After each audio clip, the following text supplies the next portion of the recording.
I'm looking at a picture of a bunch of young adults. They're not even talking to each other. There's 7 young adults. Every single one of them is texting. Nobody's talking to each other. This is common. These screens, these apps, and social media platforms are designed to be addictive by the people that make them. But we have more power to counteract these forces than we think.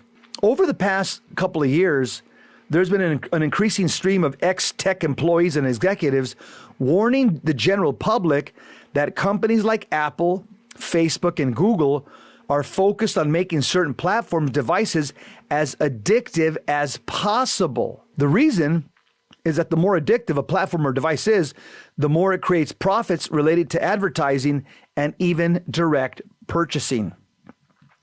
For a long time, there's been an adage related to negative outcomes with technology, which goes like this, quote, "Technology isn't the problem, it's how we use it." While not all devices and platforms are created to be addictive, tech developers are learning more and more about unique aspects of each of us and what drives and motivates us further.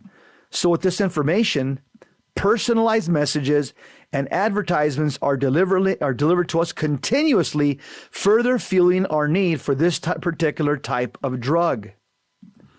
And all of it leads to one uncritical, unavoidable truth. It's not just how we're using the tech device itself that's the problem. It's the tech device itself.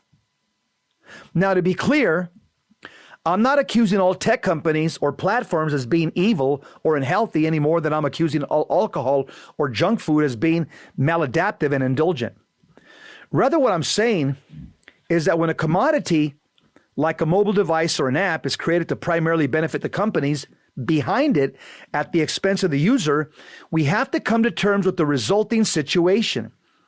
The reason greed is a vice is not because money is inherently evil. It's because the way that money is being used is creating an inequitable situation. This is where we are at today with our tech devices. But despite the difficult circumstances, the good news is that we as people and parents have more power to counteract these forces than we think, taking into account a few considerations. We need to educate ourselves. It's critical that we educate ourselves and our children to understand the mechanisms that are being used here and create a healthy degree of caution when it comes to using these devices and platforms. No matter how good our intentions are, factors that prey on our core desires and subconscious selves need to be represented as the true threat they are. It's important we set clear boundaries on how we use tech and not deviate from this. An example would be an important boundary is not allowing a child, and really all of us, to have devices in their bedrooms, especially at night. Not only has this particular behavior been linked to a number of negative outcomes, but it also serves as a precursor to addiction, as people are never provoked or never provided the separation for their devices and platforms that are necessary for healthy usage. We need to protect our youth. Studies have shown that teens who started drinking by the age of 14 are over 7 times more likely to develop alcohol abuse dependence than those who wait until they are 21. We need to heed this message when it comes to tech usage. Every year, youth are not using social media or have access to personal devices decreases the likelihood they will become less prone to addictive forces preying on their immature neurology.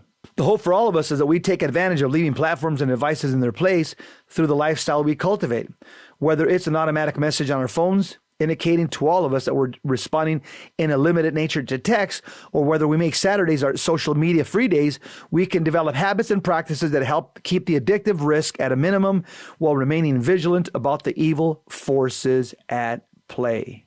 Think about this as Catholics. Technology has distracted many Catholics from prayer and from being obedient to the 10 Commandments and the gospel of Jesus Christ. The cardinal virtue of temperance is not even a vocabulary word in our current generation. I don't know, there seems to be no moderation when it comes to the use of technology and the use of cell phones and the internet. Who's teaching the faith to our children? Where are the parents who should be fighting for the sanctity of life and freedom to worship Almighty God and serve Holy Mother Church? Parents are just as much enslaved to the internet and cell phones just as much as children are today. Proof is in the statistics and the fall of morality in our country. What do I mean by this? 40 million Americans regularly visit pornography sites, and that number is growing. Number 2, 25% of search engines requests are pornography related. Number 3, 116,000 daily internet searches are child pornography. Number 4, on average, the child first encounters internet pornography at age 11. Number 5, 20% of men and 13% of women admit to looking at pornography at work. Number 6,